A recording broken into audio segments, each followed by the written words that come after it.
federal state money coming from the Inflation Reduction Act. I think that's the Inflation Reduction Act. Gotcha. Good catch, B. Federal state.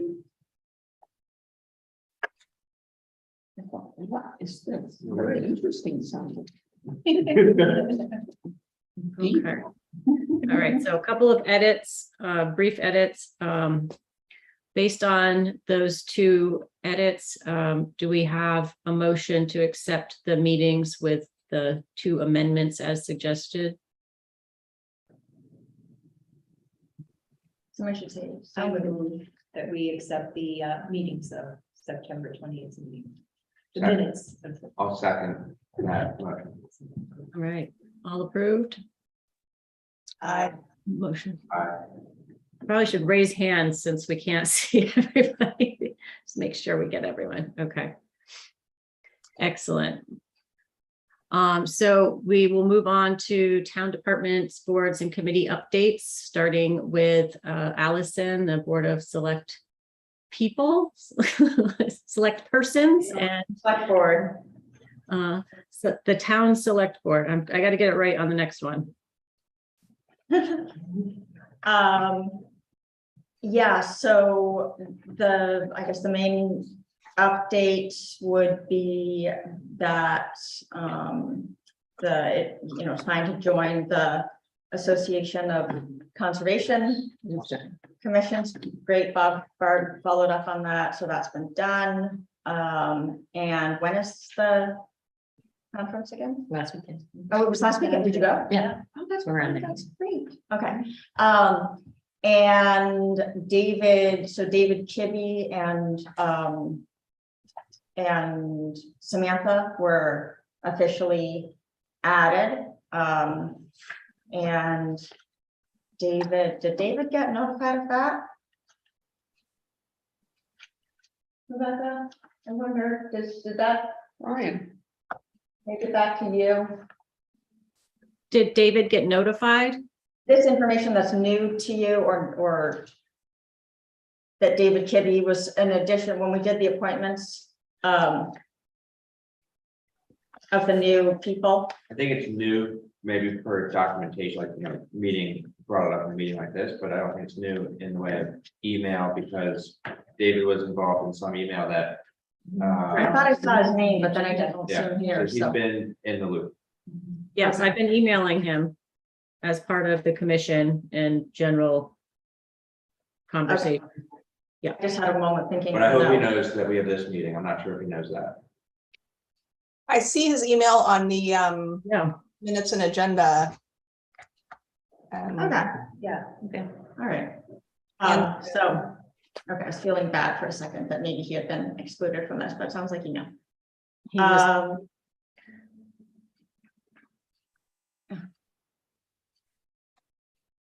Okay.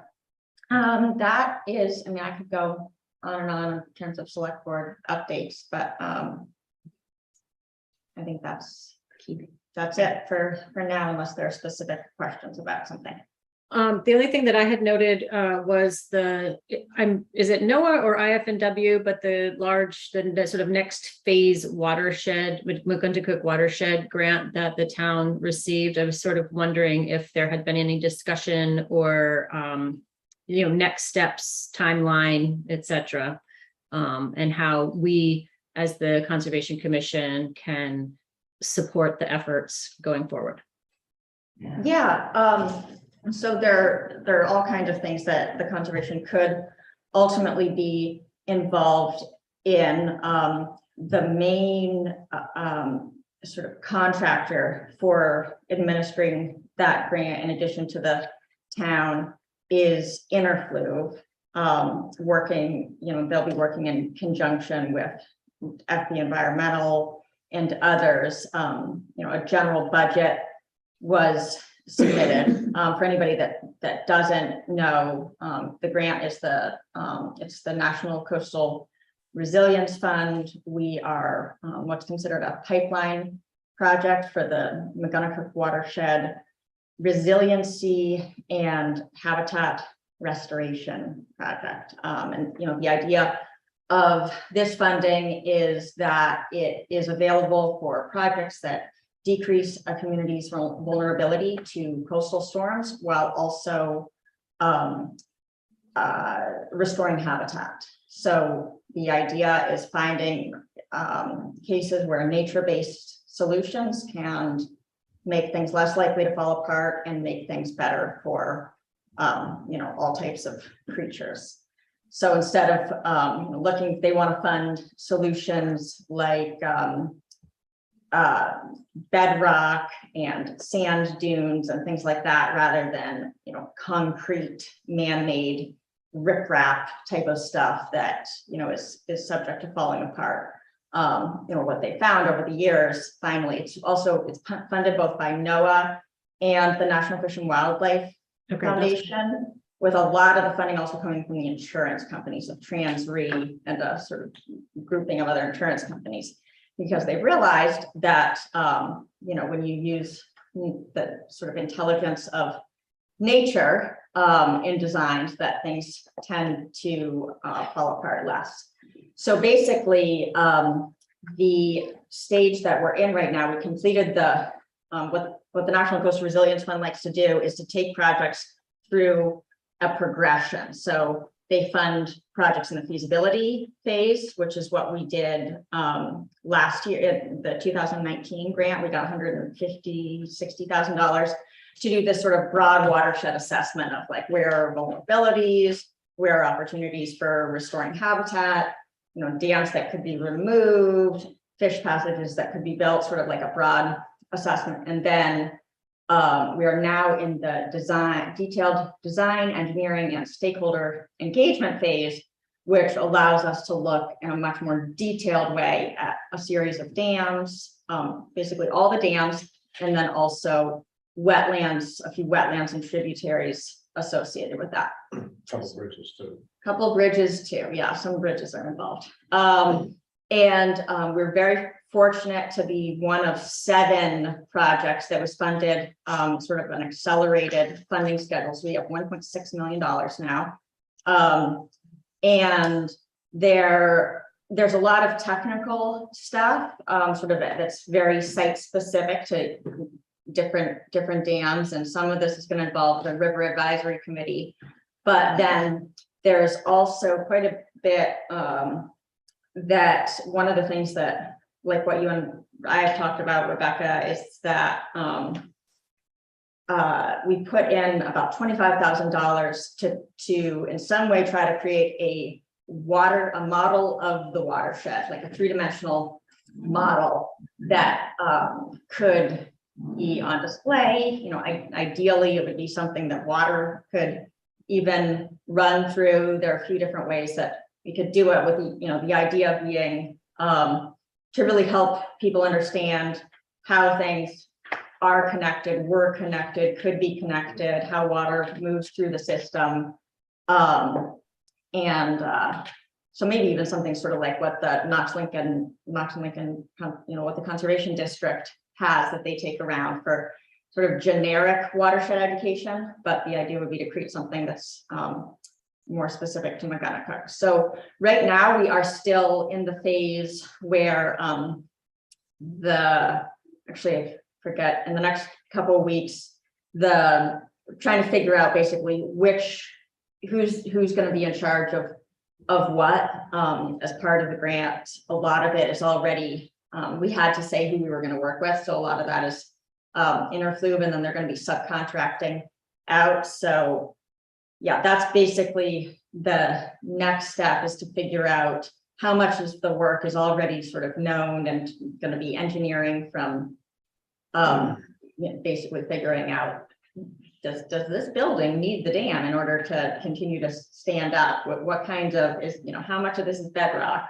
All of that kind of stuff that you just have to figure out for a variety of scenarios. But the watershed education piece is a little bit up in the air, and my hope is kind of going to be to have that a little bit separate from have this pot of money that we could work on the watershed model a little bit independently of the of interfluve. And that's where I think there's potential, there's sort of immediately for this group to be involved. But I do think it would be good if somebody could be, the River Advisory Committee has had 2 meetings so far. And, following, those are on YouTube. And their task is a little bit broad. FB Environmental is completing a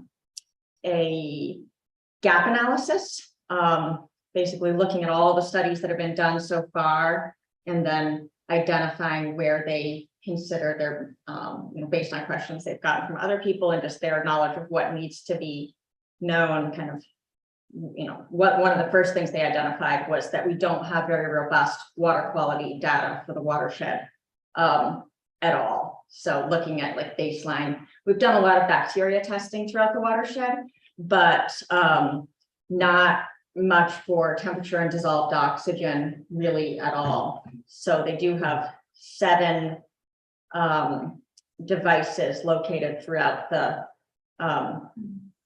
along the stretch of the river, really behind each of the dams for the most part, taking continuous readings there. So that'll be exciting kind of in and of itself.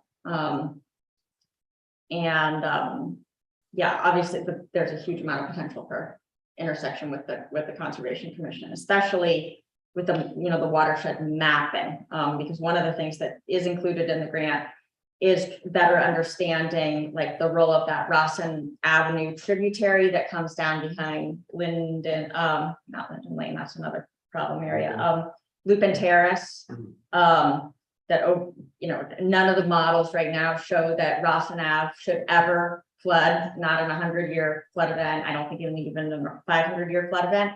But for some reason it floods like a couple times a year.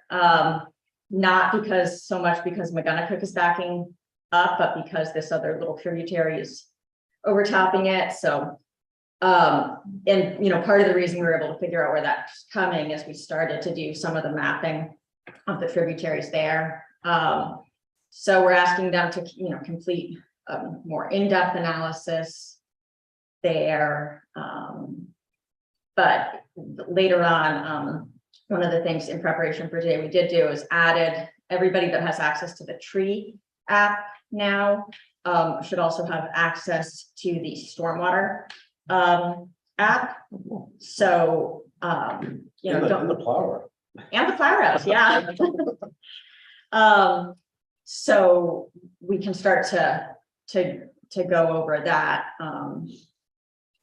But I should probably stop now because I'll continue to find connections and Well, that's great, though. So you could even start training people on how to use the stormwater, yeah. or we could do train a trainer kind of. Yeah. Should. And that kind of thing is all, what's great is it's, so the matching contribution, normally they'll require something like a 1-to-1 cash match from the town, and it's really prohibitive for a lot of these projects, but they aren't requiring any of that this time. 100% of the match can be in kind. And so even, stuff like talking about it in meetings like this counts as volunteer hours. Certainly going out and mapping stormwater and watershed, all of that counts towards the match for the grant, which is great because when we wrote it, it was really easy to say that we'd be able to use a lot of volunteer hours. Lots of volunteers in Camden. So it might be important that if you do any work on there, somehow we have some tracking mechanisms, the amount of time we put into it. Yeah, that would be definitely good to start doing once we start doing that mapping. So I'm really excited about it. We have 2 years. We can't ask for extensions. But yeah, basically in the phase right now of figuring out what should start first, what's the work that can happen right away. Obviously, we're in like Montgomery Dam gridlock where, but there's a whole lot of other stuff where we can make, a significant amount of progress, I think, with community input and ideas. The entire Riverwalk project really is hung up a little bit right now.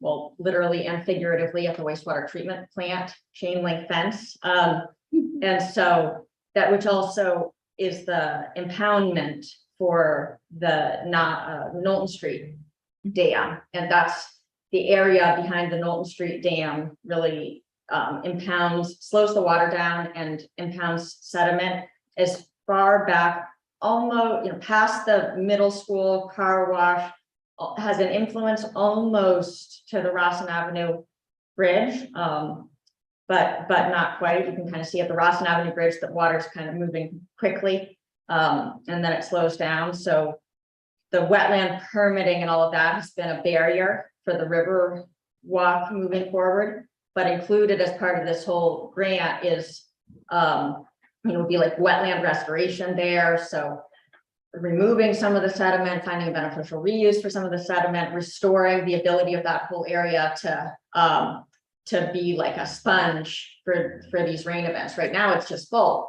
all the time. It's like a stormwater pond that is always full. So it has no capacity when we get a bunch of rain. But we go to these places where they have these elevated boardwalks where you walk through this wetland, and sometimes it's really wet and sometimes it's drier. And there would be money to do all of that, where this grant covers the design and engineering phase. But they're very clear that they're really not interested in just funding projects to put plans on the wall.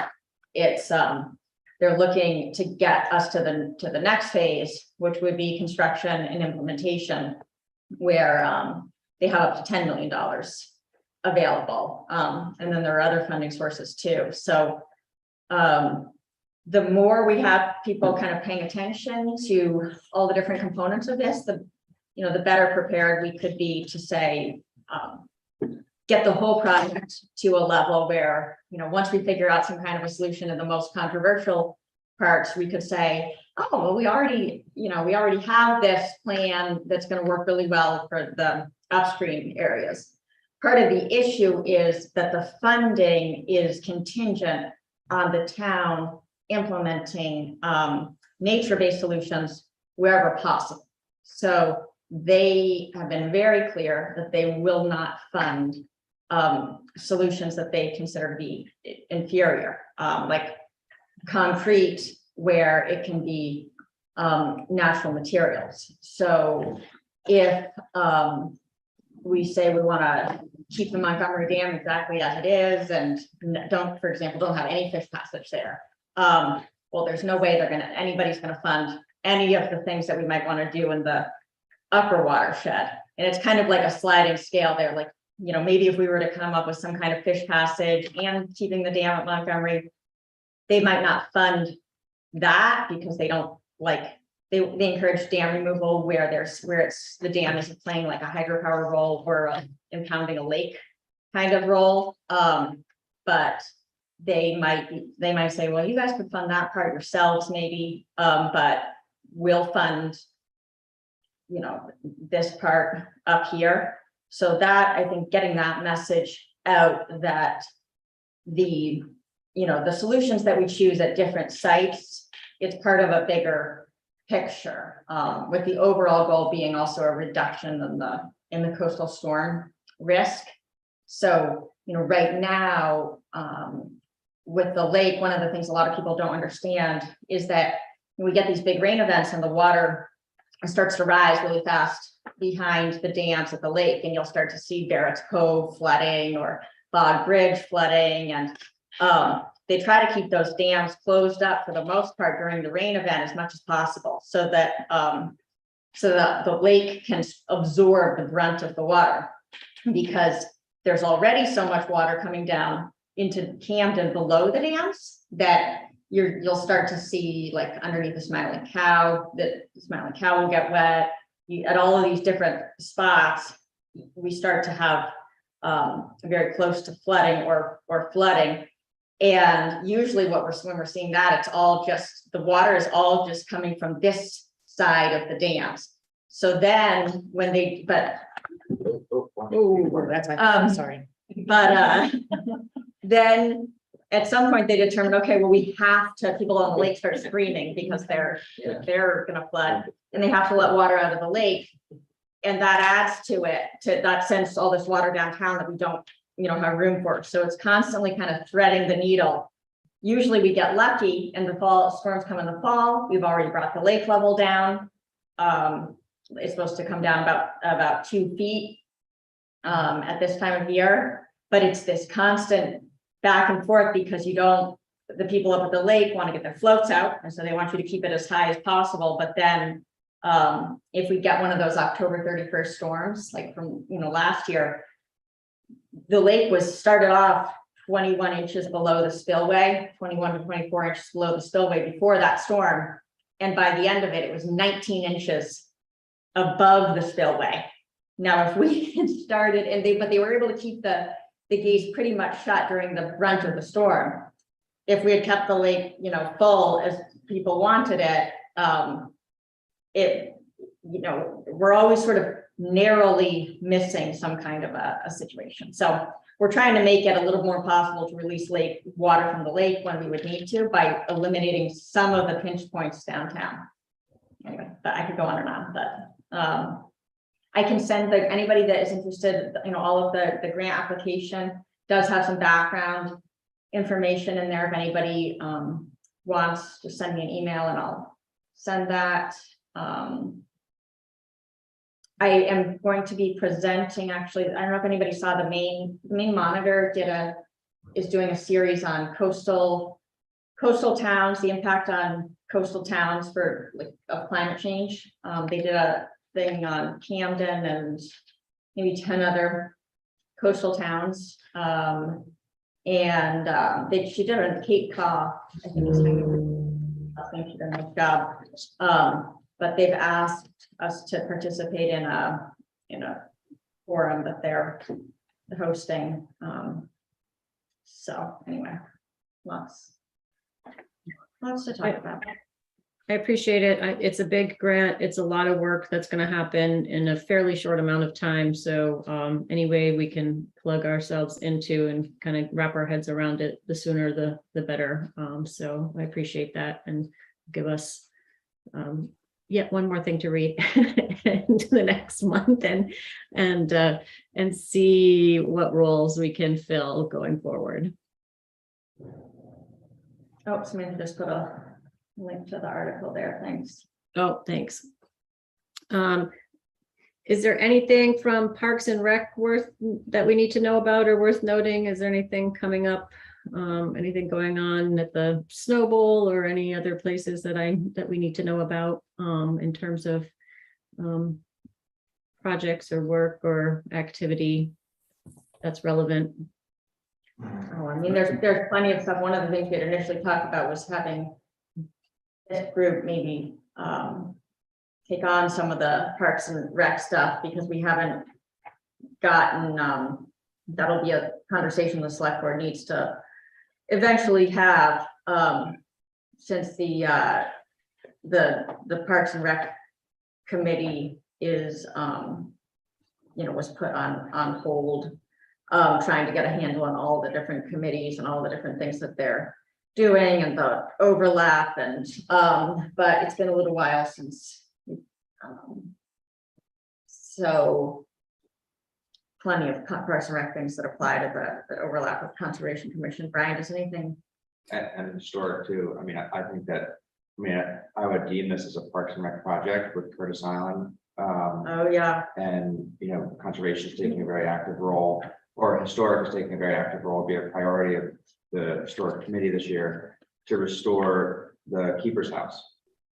That's a good point. Yeah, so Curtis Island, they found a bunch of problems. Yeah, there's asbestos in the basement, which is what the current grant was supposed to be funding. It's like, I think $15,000 received to do some painting on the exterior, but Mike Scaling and I went out there and we thought that it was deemed there's a lot more replacement of wood that's needed to take place prior to painting. And so it's a much bigger project. So they actually used that funding rather than painting to remove asbestos on the pipes, heating pipes and plumbing pipes in the basement. And that work, I think, is going on right now. Mm-hmm. And then we'll probably be forming a Friends of Curtis Island to fundraise to help, get you know, help in community help. I don't know if we'll do like a honorary lighthouse, you know, you can become an honorary lighthouse keeper for, Mhm. you know, X amount of dollars or something. Maybe do somewhat unique ways to try to restore that building, but that's, you know, a public park. Right, it definitely is, yeah, it is a public park and it's a historic park and. Unknown, so it's, And there's the big reason, you know, a lot of people say, well, why don't you have weddings out there and you can make a bunch of money for the town and all these different things, but it's, people are quick to forget like how ecologically sensitive it is out there and one, you know, special. The other problem that we felt is that it's dangerous for people who don't know what they're doing in terms of water to just go out there. And if you encourage large groups to go out, I mean, you need to change it all and then it would be overrun. Mhm. I mean, it's protected somewhat by its inaccessibility, so you have to know what you're doing to go out there. To land and leave your boat. well, Pamela actually said that it might be interesting, suggested that we actually, whoever has not been out to Curtis Island, for us all to go out and just so you guys could see what it's like. There is an out hall for the public. It's not, there's one for the caretaking, the conifers, and then there's one for the public, but not everybody knows how to use the out hall. You know, there's two different steps up, which are not the most, they're okay, but they're, you know. If you had disabled people, you would have accidents. Yeah. Yeah. I still have a skiff in the harbor. I'd be happy to shuttle anybody who wants to go out there. I don't even need the out haul. I just drag up on the beach, but you know, for maybe a couple more weeks, I'll have my skiff still in the harbor. So happy to take anybody out who wants to go. Just reach out. Great, Thanks, thanks. Brian. Yeah, that's fine. With just to follow up with the snowball, probably one of the best vantage points to see the watershed, or at least part of our watershed in town, is to ride the chairlift on Sunday. Last set of chairlift rides, look out over the bay, because it really gives you a perspective of, you know, how intimate we are between, you know, rain that falls on the mountain and where it ends up in the, you know, coming down the watershed and out into the harbors and so forth. So I'd encourage people to do that if they see fit. Yeah, absolutely. And the town is, you know, sort of continues to try and figure out how to keep erosion under control at the Snow Bowl. It's kind of a dirty little secret, but nothing that we have ever done there in the last 10 years has been particularly resilient or well designed, or at least it didn't work as intended. So there continue to be issues there with, you know, runoff and just overwhelming this and that and washing out the other thing. It's the good news is last year, the big culvert project has helped quite dramatically. So the access road doesn't necessarily get overtopped because there's enough culvert below it, but it's still a huge issue. And I think, Dave, you could speak to this, but we're still under, we still haven't heard back from DEP regarding violations that we disturbed too much open space there in 2015. So nothing's actually been done about that yet, but they still could impose fines and make us do things that we don't even know about. So I'm not sure if that's on anybody's radar. So the site plan, yeah, I mean, it is one of the things that we had done in the Conservation Commission when I was on it, and Roger Rittmaster was the chair, is we divided the town up into areas with the idea that everyone was kind of supposed to pay like extra attention to a certain area. I mean, you're right, the Snow Bowl, the site law permitting is something that once you hit a certain amount of impervious surface on a site, you're supposed to go through a whole stormwater plan with the DEP and before you can do anything else. And the town's always kind of skirted around basically the kind of, I hate to say it, but done as little as possible to, you know, from a regulatory standpoint, to try to, make it possible to do things in a less expensive way. And so that we are going through that right now, Brian, with Gartley and Dorsey, because in order for the Round the Mountain Trail to expand they're using the, I guess, the cooler loop or the, we have to go through it, but that is one of the things we talked about recently at the select board, is we really need an update on that, because initially we had said we want to do it the right way, even if we can find a loophole that means we don't have to. We'd like to be able to, have a comprehensive plan there, and we haven't gotten an update on that recently. But one project that is happening, the boat launch there, that was done actually as part of the deal, that in order to not pay as many fines for all the erosion that happened before, we got to make this boat launch, which is a very strange kind of way to make up for environmental misdeeds, but a handicap accessible boat launch, that for whatever reason, when they designed it, they ran it right up, it's all right up against this stream. So the culvert that goes underneath the access road is indeed much better now. But the boat launch road washed out. That project is hopefully getting FEMA funding, and was supposed to, according to our select board meeting, was supposed to be finished by October 15th. I don't believe that it ever started. I'm not sure why, but we had that whole conversation there that, hold on, why did this was just designed really, and washed out a few years later. So I agree with everything Brian's saying about kind of the quality of everything that's been done there. And sometimes just the squeaky wheel of people, paying attention and saying, hey, this needs to go through more of a process. Why are we making these decisions out there?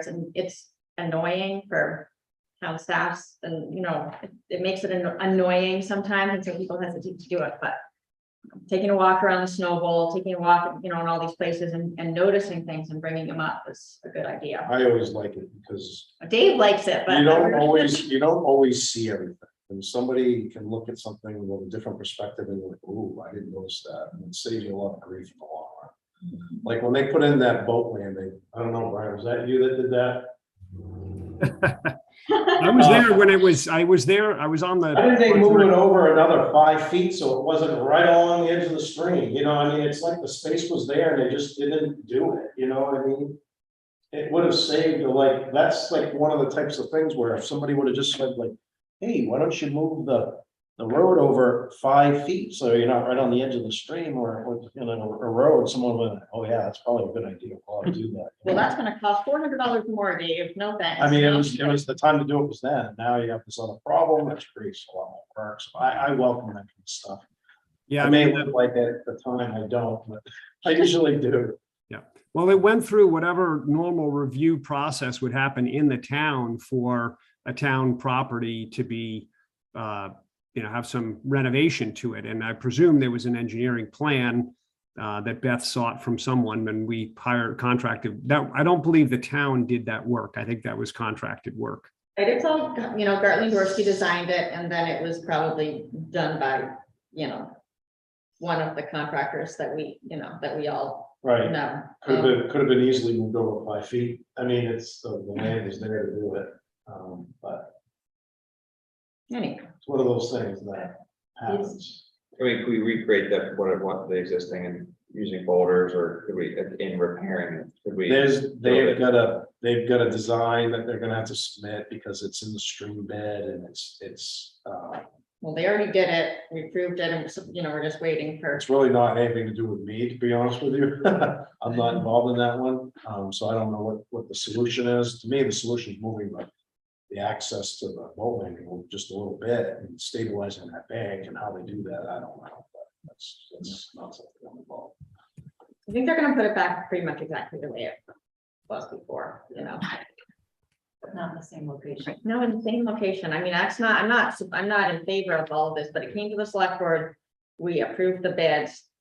This whole conversation was had about how maybe the design could have been better to begin with and all this stuff. And it was like, well, we've got, FEMA kind of likes to put things back the way they That's, restore things to existing, the pre-existing conditions. So Yes, like- but they're working on that. That's part of the, yeah. To the larger issue of the erosion there, is that something that plant buffers zones could help address? I mean, is that? So, I mean, is the situation? do you know the that- situation? Have you seen it? So if you go into the snow bowl, Yeah, there's that boat landing on the left. yeah, Okay, that's paved and it goes through water. And it's literally right where the little stream kind of wants to go to the Hosmer Pond, and they put it like 6 inches from the stream, the pavement. So now, maybe it's a foot in some places, but it's so close to the edge of the stream that it just kind of eroded. Because you got pavement and then there's just a little bit of buffer between you get to the stream, everything just kind of washed out, and it's undermining the pavement now.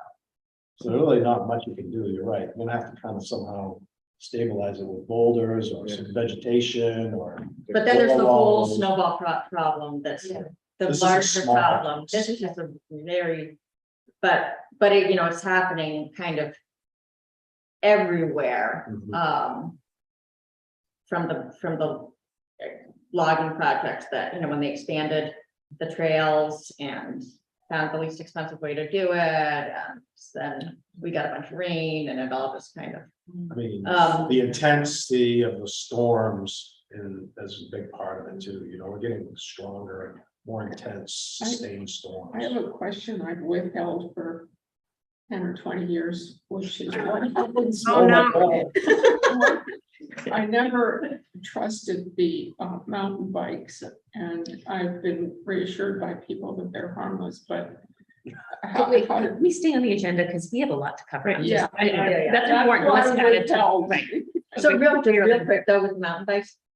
That is part of the whole planning that needs to happen, but what you will find with those mountain bike trails is they don't want them to wash out anymore, like at all. So I've been so surprised and kind of impressed by the fact that they're just constantly out there because people really enjoy them, and they'll see the washout starting a little bit and they'll fix it. It's really brilliant. So what their the work- behavior has saved it. It's really pretty impressive. That's been my I- experience Drop it. observationally, but yeah.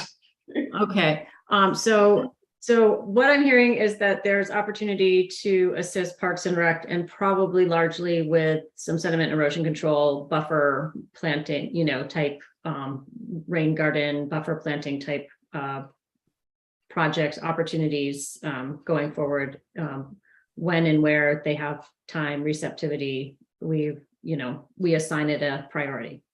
Is that reasonable? For today, sure, yeah. So tree and stormwater updates from David at Public Works. So we just planted another. I think we're at the 40 now. We planted 8 between yesterday and last week along Washington Street along the new sidewalk and a couple of those. We're at 41 last month, so we're definitely at, if you planted 8, then we're at 40. 49, and I've got like 1 or 2 trees left in the storage area that they're under wire trees. I've been trying to plant the shade trees. You're basically, so if you planted, so we'll get to 50. Oh, yeah, I think we're there. And if we include the school. We didn't even, that's a huge amount of school. I was thinking for street trees, what Forest. do you think about doing a press release of some kind, just in year in review, talking about, and I don't know where, just a little article on. Yeah. What you led and what, Yeah. how the town people with this, Yeah, I mean, I think that, and also we could maybe highlight in the article the ones near French and Braun, just because they're so visible. yeah, I mean, we could show a map of the Right. planted trees too, that might be a. And thank the people who have Abutting taken it, property. Yeah, no, that's not a bad idea. I mean, it's a lot to celebrate. yeah, it is. I mean, it was hard too, because, it was a bad year to plant 50 trees. It was really dry. And I think that will include, watering and. you know, in that, we'll get people thinking about, especially people who have the trees, to think about, okay, come spring, maybe we want to do a release then or something, but maybe it's two separate types of Well, there's another, conversations, just to say, hey, we would like you to help in stewarding and watering The and. second year, Because if we do 50 again next year, we're looking at 100 trees. right, I mean, we have the Tree City USA thing that we're gonna be, That we need to write. that we're gonna be involved in, and I think once we release that, then there's a meeting, or usually Nancy said something about they have like a conference of some sort each year, and well, probably, it's more of a presentation and event oh, that the yeah. public's invited to. Usually, I mean, I was thinking when that happens, that we were gonna probably do some kind of press release too, because Nancy was saying that. I think, there's a category that we're gonna fall into because of our efforts. Oh, yeah, Nancy wants us to Yeah, win a growth award. growth will, that's what, yeah, so. Wow, that's awesome. Yeah, so maybe when that comes out, that'll be another time to kind of talk about it a little bit. Maybe that's when we do. Yeah, I was, right, and I also do it during the budget presentation as a way of showing what we've accomplished with the funding that was provided to the budget process, and then that's the justification for the funding for the next year. So usually I'll go through each one of the capital, improvements or the requests I made for more money and why I made it. Well, you should definitely be great to budget that time for the treatment, for the watering and keeping them. Because I saw, did you purchase the bags that Pamela was talking Yeah. about? Yeah. Has that been helpful? Yeah, I mean, in the places where they need more water more continuously. Talking with Nancy, they needed more of a slow drip in a couple locations, so we put those bags and they do help. Nice. I wish we would have. We don't really know yet. We'll know in a couple of years. I mean, I'm whether hoping, think we're gonna have a few that are gonna die. I mean, it's just a fact, right? I mean, and we'll just replace those next year and we'll shoot for another 50 and it's just gonna get harder, I think, the next 50, because it's, the pool of locations is getting smaller, but I mean, you've got a lot of spots that you've checked off. It's just a matter of, There's tons more. yeah. You're not gonna run out. Right, I don't think so either. But Also- I gotta say, I'm not getting there, so there needs to be more solicitation. I just seem to have lost steam, so. Well, if you look on the map, there's all kinds of Yeah. potential locations. Yeah. I don't think you're right. I think you're right. We don't have a shortage of locations. Yeah. I think we have a shortage of Contacted people. residents that we've talked to about. That's where I'm Yeah. holding you up, Yeah. because I'm not finding more people to do it. Right. And I lost steam at the moment. We got time. And I appreciate, go ahead, Barb. I was just gonna say there was chatter on Facebook because somebody on one of our Vicky Didera rep commented on how beautiful the downtown looked and trees and everything. And there's all these, naysayers as usual, claiming that each one of those trees costs the town $5,000. Wow. Oh, my goodness gracious. Boy, Every single one of them. And Whoa. so then there were all the people going online. Who made that up? That's not even. I mean, just. How to start- terrible the town is, blah, blah, blah. Now that we're being recorded, Sidewalks are bad too, probably. the, the official cost of those is anywhere between $100 and $300 for the tree itself. And it usually takes us between, an hour to 2 hours to do a tree, let's say maybe 3 if it's a big tree. I don't think that comes up to $5,000. No. Well, for most of those trees, did we actually pay for the trees or were they given to us by? Oh, no, we purchased the We did trees purchase through the trees. budget process, so we added an extra $10,000, I think is. Maybe we're looking at $500 a tree, Depends on, depends. but on maybe the tree. there's more if we're doing fencing and you're doing grant, Sure, we, if you count the fencing, the caged in areas that we did, you could say that was, but there's still not. talk about the safety. So there's some of those. So you got fake news coming at you. Yeah, I knew it was fake news, but I just thought it may be good to put it out there. that- not accurate. Right, of course. Yeah, I'd love that with $5,000 tree. Yeah. Thanks Well, for like, putting that out, maybe- Barb. We're It's looking, good. looks so beautiful, yeah. Well, One of the few things that increased, somebody was saying they were very glad to have their tax dollars used for planting trees because it's one of the very few things the town invests in that increases rather than decreases in value. There's all kinds of studies to show that trees you know, in addition to all the environmental benefits that they raise property Financial, value yeah. and, you know, all kinds of things. More people shop when they can sit underneath a tree, all kinds. They come here in the fall. As a resident, I think it really would be a good idea to do a press release and get the word out there. I suspect we can get some pull going on rather than push, to Beatty's point. Right. Because I think a People lot of sign people are themselves gonna up. be really interested in it. And, I mean, I go for a walk. I'm kind of lucky because I'm on the inside track a little bit. And I go for a walk with my wife and I said, there's a tree, there's a tree. I didn't realize in front of the Wolf Peach up on Central Street, they're all over the place, right? And there's some really unique kinds of trees too, like the ginkgo trees, and the chestnut tree. There's a great story to tell. And, you know, and Camden is a town that really cares a lot about its environment, right? And there's a lot of public involvement, and then the work you've been doing, Dave, is phenomenal. You personally digging holes, and you really took the bull by the horns and did a lot of work to make it happen, I was right? wounded in the process. Well, I mean, that's my 2 cents. So, I mean, I doubt very much if people even realize the magnitude of the effort and what the results have been. My biggest satisfaction will be when I'm not here, probably, you know. Because then they'll be big and they'll be great. The trees are like Yeah. 40 years old. Where people will be like, whoa, I know these trees, you know. Could name one after you. Yeah. And And they don't have to do- Everybody for making it happen, and we'll use this as, you know, food for next 50 trees, for sure. Stormwater. One thing I want to add is it wouldn't hurt to take the app and set up some type of thing where everybody, so we take a day where we go out and look at each one of the trees that have been planted and do an evaluation, maybe stake it off, you know, maybe do whatever's needed to kind of get it through the winter, because some of them are leaning a little bit, some of them need to be straightened out with a grade stake and a piece of twine. Maybe we could organize something like that, you know, just a kind of a tweaking of them all. Yeah. Um, I think that could happen. yeah, People Try to keep them want to moving go by out the and cloud. right. Like I just went over like a couple we just planted on 105. The way we purchased them, they kind of have, one of them kind of has a bend and they're kind of Lorax-ish. You know, they're kind of at the top, they're heavy, like the pom-poms and everything over.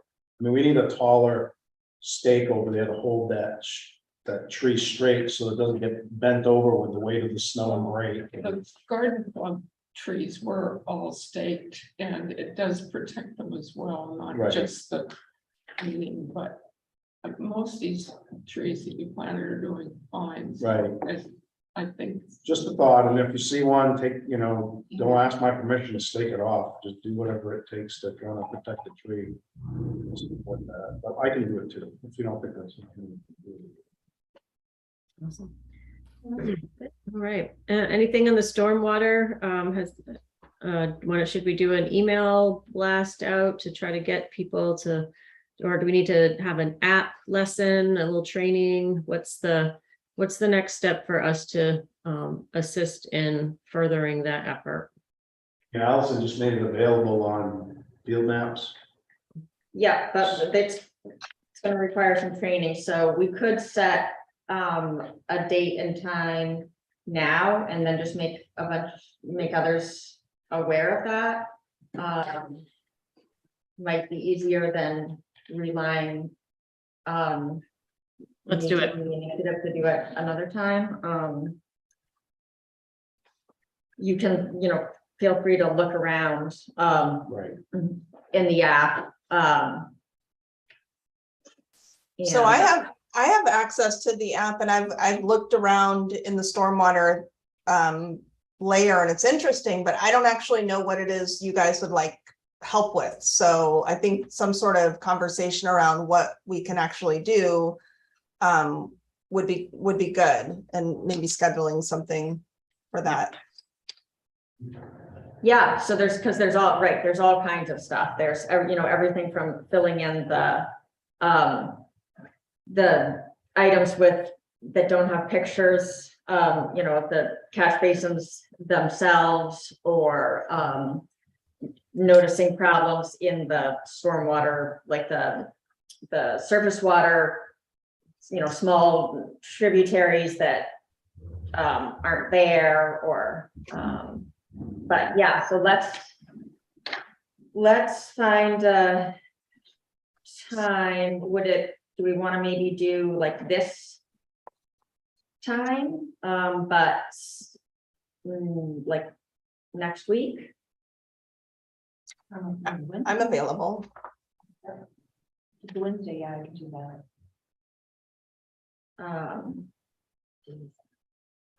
So that would be Wednesday the 2nd.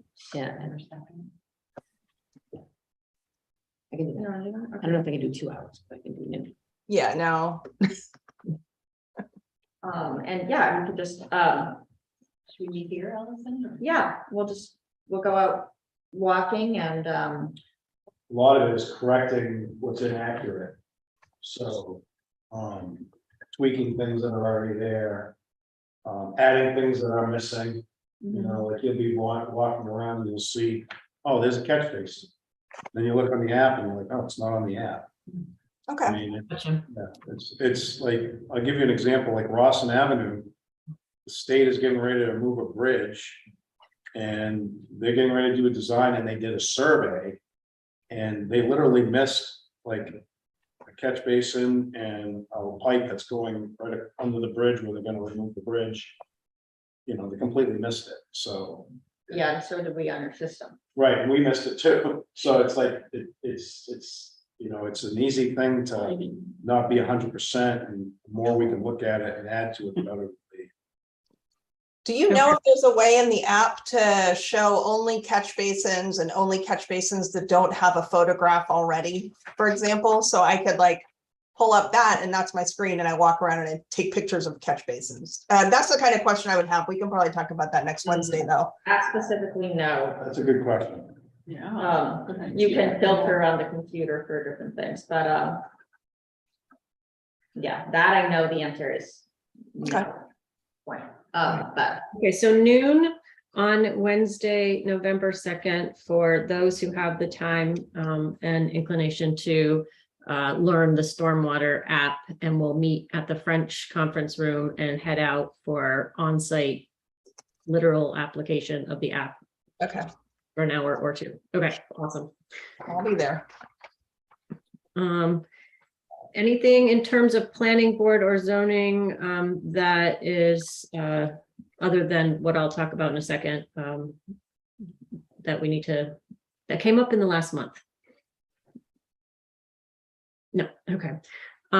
So the one thing that I think I just want to mention again, because we didn't really give it a lot of time last month, and is something that is supported by the 2017 comprehensive plan, is as well as this climate resiliency work and the Magoticook watershed and other parts of our other watersheds that feed in, is the possibility of exploring a shoreline zoning overlay for the town of Camden.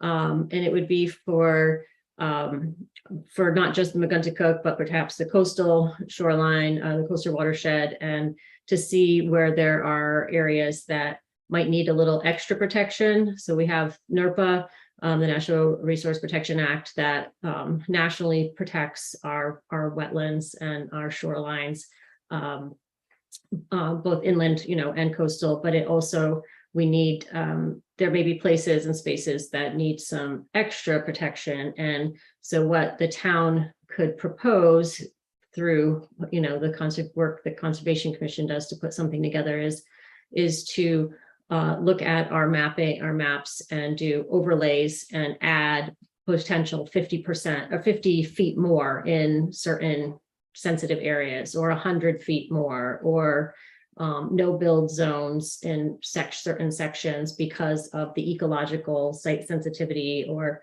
the need for additional absorption, infiltration of water for high storms. So there's a lot of different opportunities to look at. I shared, sorry, it was late. I didn't realize I didn't send it out with the agenda, but Kennebunk and York, the towns down in southern Maine, are just two that I've I know of and quickly pulled up their shoreline zoning ordinances as well as their maps. So these are in addition to, so again, it's just an added layer of protection.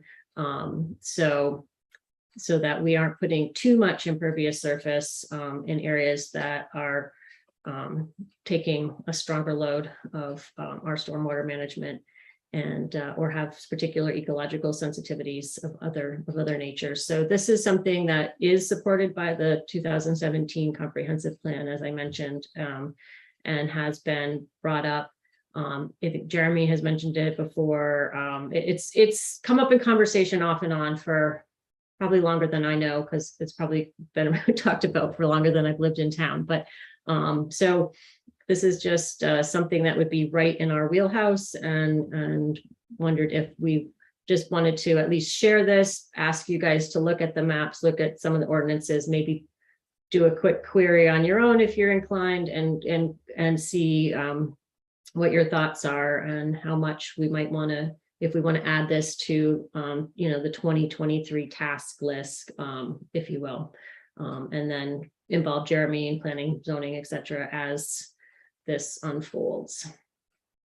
So, Yeah, I mean, that could work with mapping too. The mapping would make being able to kind of submit somewhat of a concrete request or recommendation that, these three streams be, added to a shoreline zoning or resource protection overlay. And if, we were all ready to map those out or something like that. I think that's really, I thank you for continuing to bring this up, because it's one of those things we talk about and then it doesn't end up happening. I think it probably won't happen unless it gets pushed.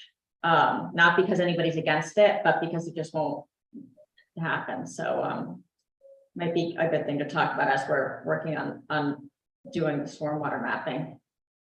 right, exactly, because there's going to be areas that come up literally as either really, really blue or really, really red in terms of an alert, like, this is a hot spot or a sensitive area, or there's too much, coming, to one place. We talked about a couple of months ago, the Belmont Street as having several smaller tributaries and or infrastructure that's ending up coming out into that small tributary that is just overflowing and overfilling and is not, it's over capacity more often than not. So are there ways to help mitigate that, not just through the infrastructure and stormwater, the physical infrastructure updates, but to make sure that any work in those areas going forward in terms of building or modification of the shoreline is considering that as well.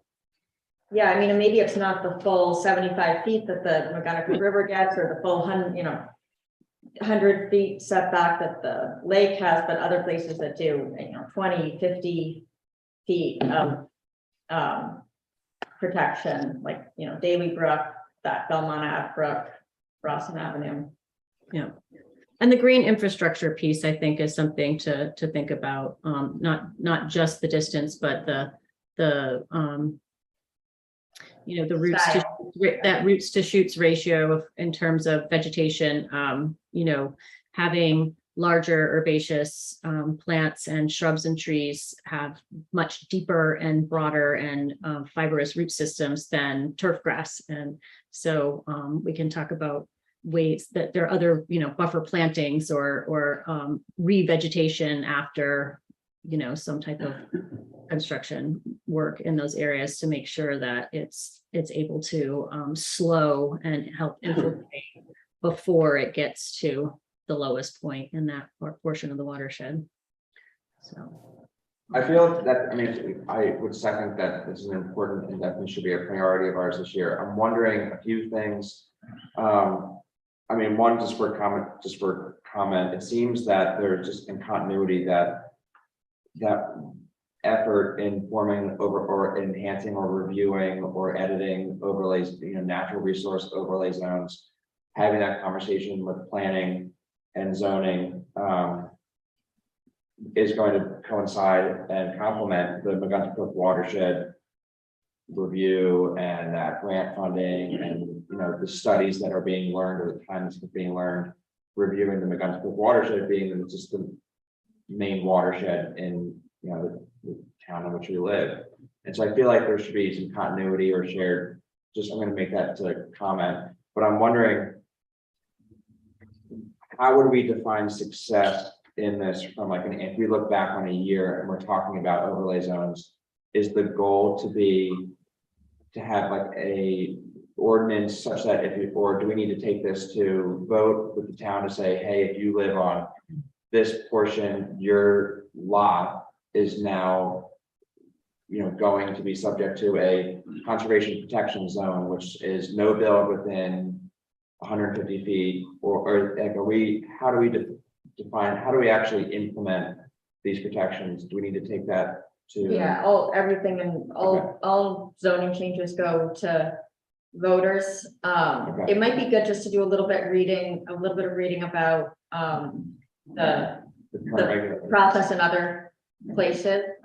You know, it wasn't all that long ago that shoreland zoning came here for the first time, and it was a big, you know, process. And so, yeah, there is some loss of property rights, so to Right. speak, but a lot of people, there's just, you know, beginning the process of talking to people in these areas. What I found is, you know, in some of the places there, people are really value that resource. They see some concern and they're like, oh gosh, you know, before anybody does anything else crazy, we should get some protections. But yeah, you're right. That's all, you know, it's that the town would have to, we would give recommendations. It would go to the planning board, there'd be public hearings, then it would go to the select board, all in preparation for getting on a ballot to be voted on in June or November. Okay, perfect. So then we should think about, I guess this can be later, more detailed timeline, just to say, hey, this is gonna, if this is, which seems like it will be a priority of ours, just to kind of back into when do we want to form the written document that would be presented to select board, ultimately select board, or ultimately the voter. Yeah, so working from like just the public timeline, et cetera, like what I'd like to do is with the rest of the commission's, you know, approval is to do a little more research on some of the sort of the better ordinances that are in have already been written, and reach out to those towns and talk with them. Figure out who we can get to maybe come to one of our meetings, you know, via Zoom is fine. Give a brief 15-20 minute presentation about sort of their process, the pros and cons, and give us a little heads up as to how to best navigate and what maybe to expect. You know, certainly some of it's, you know, kind of common knowledge. You can do your best guess and know what some of the hurdles might be. See what their timeline is to see if is it realistic to try to get something to the planning board and even to the town by June or November of next year, or is it really that we need this full year, you know, and that it's presented in a year and a half? Is that more realistic? You know, let's try to again pace ourselves on a realistic time frame, but I think we could certainly do the work. The bulk of it, at least next year, maybe get it to a vote if we so choose by November, but I think June is unlikely unless we all have some clear plates and you know, all our ducks in a row. I feel like there's going to be a need for a lot of community outreach as well. Yeah. Around the issue, so probably giving ourselves more time. Yeah. To do that piece of it as well. Any place that's experiencing flooding now, and as buildings take place, like with the Bay Chamber thing, there was a flooding with one of the B&Bs on High Street, just because of what, and every time somebody builds something, there can be a flooding incident afterwards. So. Yeah, that little somehow road hook that up to- Yeah, That's that same one that the heart, that's connected to Hardin Ave and Mountain Arrow and Rockford Drive and They're all over the place. DOT's got a project going on right now that what are we doing? they're they're they are they're propping up the wall there, the High Street Route 1 really is like a causeway that goes through Daily Brook. And you know how the sidewalk was collapsing there if you're walking up Yeah. High Street on the side, so. Near C Street, like. Yeah, right at the corner of C Street. So they are spending about $900,000 to basically just reinforce part of that. It also has an undersized culvert, very undersized, which is a partial fish passage blocker too. We sort of tried to encourage them to do a longer term fix, because right now, I mean, hay bales and things get stuck in it, so it presents, both a flooding risk and a habitat problem, not to mention it's brook trout spawning season right now with like our only self-sustaining native brook trout population, or one of them. So yeah, that's happening now, but that's another one. I mean, just really can't take any more water during these sudden storms. And so it might be a question of whether we have like some of those long-term goals, some of this stuff I think could probably, dare I say, like fly through a little bit quicker than others, but yeah, it'd be good it's always good to take a look at the construction projects going on around town, and don't be shy about taking pictures and documenting things, because Get them on the map. yeah, A lot of it, I mean, we had talked a little bit about a lot of the streams in town, actual real streams, there's really no protection. So, that's another area where there has to be some, maybe some type of effort to kind of have some type of, at least some type of policy that says, you can't do X, Y, and Z. You'd think it'd be protected, but it really isn't. There's really no protection. Brian, had you wanted to say something? It looked like you wanted to say something. Oh, Brad. You're on mute, Brian. No, background, Yeah. okay. I was like, you can't hear you. Sorry, I've been on stinking between Zoom and Teams and everything else. I've been on these meetings all day and my mind is all toasty, but I think in terms of sort of, winning the hearts and minds of folks as we look at potential ordinance changes, which requires this sort of singular up and down vote, I really feel the kind of work that Allison has been doing with, a video. So if there's, if it's backing up at Hardin Ave, if we can get a video of that people can be armed with, so that we can educate folks going, hey, you all live on Hardin Ave. I don't know if you saw what happened, but Dave's house is just below this. It might get washed away if this thing backs up and then breaks free. Even I live there. Oh, yeah. And so forth. And so I think that'll be very important to document. I know I spent a lot of time in the harbor, and I was there after some sort of rainstorm, and the whole harbor was just this filthy brown mess. And I was out there, right after it sort of happened, and you couldn't see, if you put a Secchi disc in there, you couldn't see, half an inch.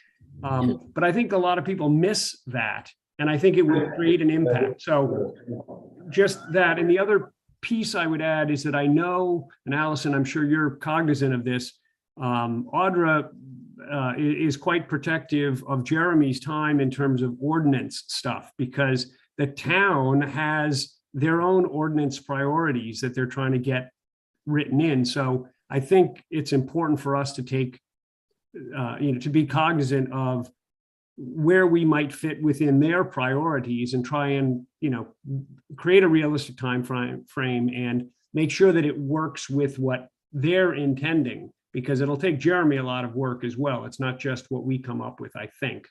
And Allison, can you speak to that? Oh, no, you're right. And that's very true.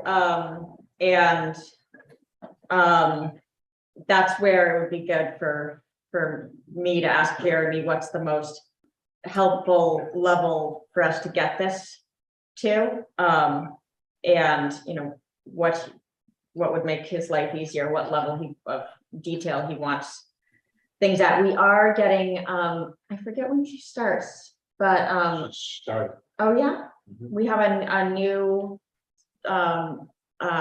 assistant planner. And the idea is that this, she's gonna be handling planning board and zoning board and a lot of stuff. She has a lot of experience, and that Jeremy is theoretically going to be freed up to do some more of this sort of long-term planning type of work, which he's really good at, but has been mired in new care applications and, you know, that kind of stuff, and all the stuff that comes into the codes office, like my neighbor's roof is out of compliance, and by the time you're done dealing with all of that, there's no time for, you know, watershed level planning, which Jeremy actually has a lot of experience with. So yes, you're absolutely right, Brian. And I sometimes emphasize that more than with other things, but yeah, sometimes you just need to kind of push the town to do it anyway. I think if we develop some very clear ideas of things that need additional protection, rather than bringing him in through this whole, like, you know, asking him to research and all of that, that it should make it easier. Okay. Great. Now, obviously, the ordinance, current or future ordinance covered Camden, but I thought to ask, because the watershed expands, and this, I don't know if this is a question for me, it's you, I don't know. What else to ask it is, because there's other towns in the watershed, do we control the dam? Like, do we control the water levels that might impact? Like, who controls the dam release? Is it Camden? Does Hope? Camden and the dam control agent. Does Lincolnville's ordinance, do they need to? No. But the watershed, I'd say, Well, No. yeah, theoretically. if there's you're all thinking that. about absorption of water being McGuntacook hits Hope and Lincolnville as well as Camden. So I'm wondering, like, does Hope and Lincolnville, if Camden's going to release the water levels, and someone are we thinking about, does Camden control that? Oh, yeah, and we do find that people in Lincolnville have opinions about things that we do in Camden that impact their water levels, so, And so, yeah, that's not. but let someone, but it's Well- Camden control of. Sorry, Will, I don't want to be rude, but this We'll is go an down like a rabbit hole. outside question, I think. Well, Is controlling I don't water. think- I appreciate you saying it, but I bring it up of importance, so I don't think it's an outside It's not on the topic. I think it's quite important, Rebecca, because last meeting, we spoke about connecting with Rockport's conservation and neighboring towns for part of the Midcoast. I think this is a conversation that would be with Lincolnville, an opportunity to. The watershed. Yeah, so like and the quick Hope as thing is well. So I like, think it's a bigger topic than just like, hey, is the dam released? I think it's a conversation that we should have as a group. yeah, but just like quickly, even though like the watershed planning can and should occur at like a watershed level with other towns, but legally, the ordinances in Camden apply to Camden. Right. And so anything that happens outside of Camden has to be through encouraging, hey, Lincolnville, would you consider not clear cutting everything in Lincolnville because it's going to send a lot more water faster to Camden? But it's Right, not, you it's can't not, be- we can't get into that for our. But if we operated solely based on what the law would suggest, we wouldn't be honoring the watershed. So my suggestion is that it's been a priority of ours at this, as we're community citizens, not only Camden, but of the Mid-Coast, to spend time and to have those conversations with people in Lincolnville and Hope and Rockport about what we're doing here, what they're doing there. And we spoke about that a little bit last time. I don't know if it was reflected in the minutes, but we spoke about that being Rockport. I'm suggesting now that we have an opportunity to have that conversation with people in Lincolnville and Hope despite it not being in our ordinance or control, it's nonetheless yeah. an opportunity, given what's happening. And Yeah, I'm I think, happy to be, I don't know anyone on those various committees, so, but I bring it up because I don't even know if anyone does, or when we should make that introduction, or how we can have that conversation take place. yeah, Yeah, I absolutely. mean, there's the Lincolnville Lakes and Ponds Committee and all that stuff. I think, I was thinking that you were referring to it in terms of like the ordinance. Well, Um, no, this is, but on it a started larger by level, we saying, could definitely- despite the Yeah. fact that this wouldn't cover our ordinance, we should be thinking about this. I believe is how I started, but Oh, yeah, no, I mean, I think we should go to Lincolnville Lakes and Pond Committee meetings. We've invited them to different. or just the Meguntacook Association, Watersheds, like they already cover that, so it's learning from them. But I think it, because if we're ultimately going to be thinking about, the reality is if we're thinking about reducing the dams, then we're reducing water that's typically in other towns too. Oh, no, So, but just to be yeah. clear, we're not gonna, just to start right there, the dams in, the east and west dam control the level of the lake. Right, There are two dams, zero consideration of removing those dams. The only possible consideration would be fish passage, so just, well, no, it's not removal at the extreme, it's that we're letting water out below those to create absorption in, other parts of, the lake's the biggest pocket of absorption, especially the wetlands around it. And so oh, yeah, it's so that's important, another, yeah. you know what I mean? So it's not just, I'm not thinking just removal of the dams, I'm thinking that, if we ultimately want to help the watershed and flooding of downtown Camden, it would be beneficial to reduce some of that lake water, as we do. We probably reduced lake probably 4.5 feet this year. This From the is such start a of- big topic, there's. I know, I'm sorry, I'm bringing it up. We can, like, This not is on more agenda. detail, Oh, yeah, no, On the future agenda. but I bring it up because I want it to be on the minutes, I want it to be a focus of ours, that we brought in our conversation about this collective to consider the full watershed as regard doing, but the stormwater, we talk, this all blends, so much of this blends.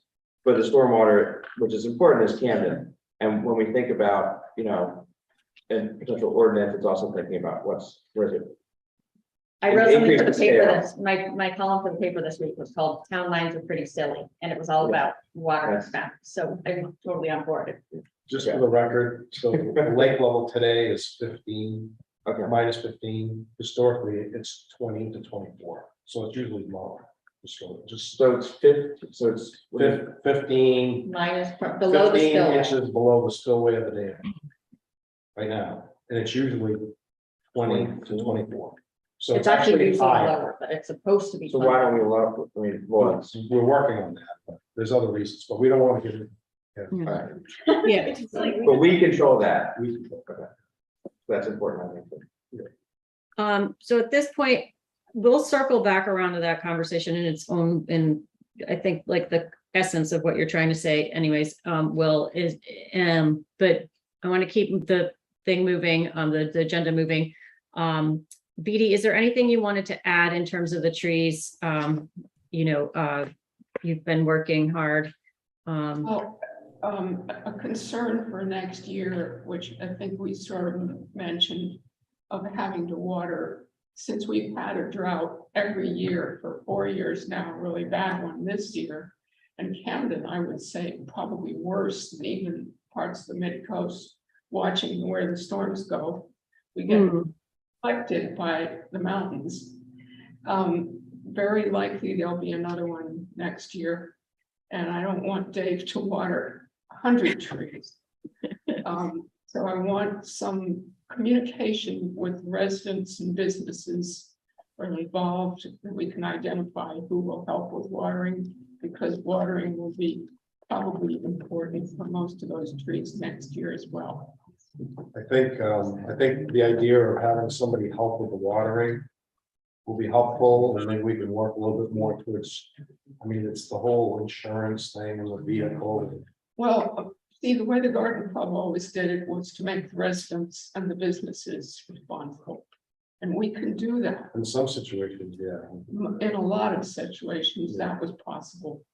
I mean, maybe the town is so absentee owner that it's not possible anymore, but we ought to know that. We ought to know who's there for us, who's not.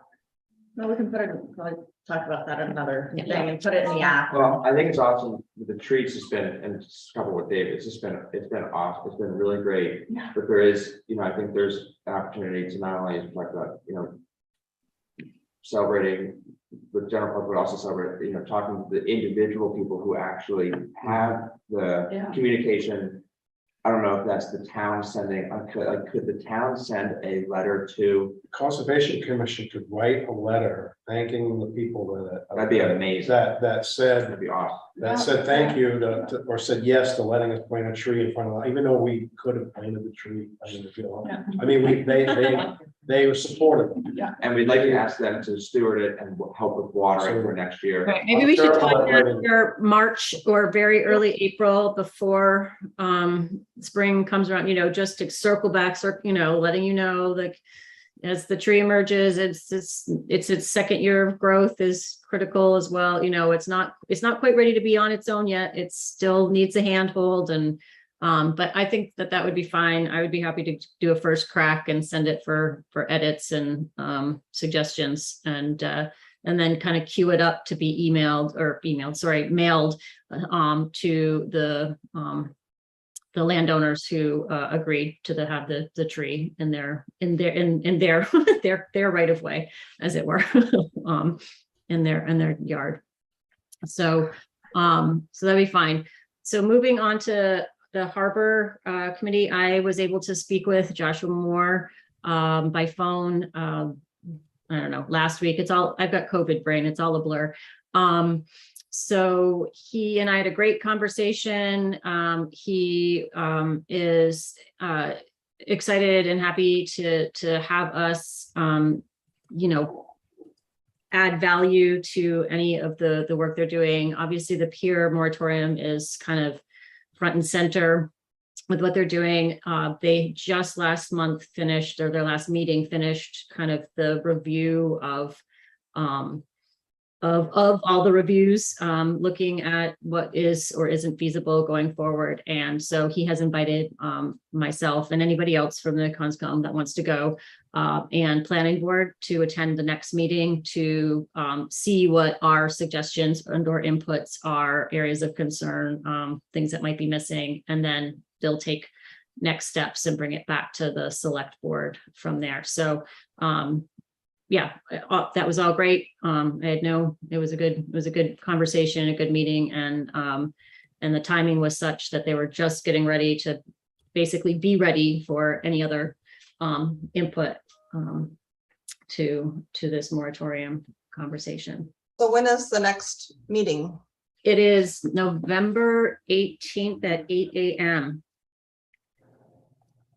No, it's November They have 16th. something I'm to sorry, it's do. the 16th. The 16th, the 18th is a Friday. It's a Wednesday at 8 a.m.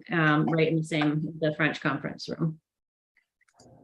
Do they have something that if they're inviting comments from the Conservation Commission or whoever else, do they have something that everybody could look at to see what they're? That I will find that out. I'm not sure yet. Are they missed or not missed or? They I were don't know. kind of like wrapping up. I don't know if they had like a formal bulleted list based on the notes, but they had gone through the review process as each section. And they were ready, to invite us. I don't know if they were going to email something in advance or if they were going to sort of present at the meeting. I don't remember. Because that's probably going to be the kind of thing that in order to give good feedback from us, we're going to want to talk about that a little bit and Yep. help us all be thinking about how piers and hardened shorelines impact and all that stuff. I don't know. Want to make sure that gets done. The Conservation Commission especially has a good chance to review that and that we don't all just sort of end up at that meeting listening to something for the first time and then all kind of thinking, trying to think of stuff on the spot there. So Yeah. I'll reach out and find out if we can get something more concrete in advance, or if it was, well, I'll see what they were thinking, what they're, I think if anyone's, and Brian, because you have your skip still in the water, if anyone, I guess, right, are you anywhere near Sherman Cove on your mooring, or would you be able, because there's that, is that the property? What's the pier, the moratorium that is, On the road. I mean, the moratorium right Like now it- is all of the outer harbor and the coastal harbor, so that includes Sherman's Cove, out to Curtis Island, kind of, the inner harbor is just that sort of really inner harbor from the. everything before Lake Landing. Yeah, from Lyman Morse's lift in is Inner Harbor, right? Right, Right, and so everything else is the outer harbor, and, in some ways, it could be very simple if, for the outer harbor, the former harbor committee, and the planning board have recommended no more piers, no more private piers at all. Yeah. And, would that, the coastal harbor is everything on sort of the other side. And if anybody followed what was going on in Lincolnville, with that big one going in, historically, the reason not that you don't see a bunch of piers all along with that coastal harbor is because it just gets hammered by the weather and they fall apart, which presents, an environmental hazard as well. So, there's a lot to. so the one, but it's the one, and maybe this is more detail, but I'm just thinking to educate people prior to the meeting, is So they are building one right now over in Sherman's Cove. does this apply to that one, or is that? What's that? Is No, this- that one's like basically the last one that sort of squeaked in before the moratorium. Okay, But yeah, you can get a sense can of get a the sense the of the Harbor curve. Road access point and or also the, which is a little tricky to traverse, but in the Marine Ave access point. If you go down Marine Ave, you can look right. If you go down Harbor Road, all the way to the end, you look left and kind of see what's. I was thinking, Going on. if you're already on the boat with Brian, it's really interesting to see it on the water. Yeah. The amount of earth they've moved and what they're doing to that coastal, frontage, in order to put that pier in. So, Oh, yeah, and it's all gonna be stabilized, and you look there and, the places, a lot of places have completely lost their sandy beaches.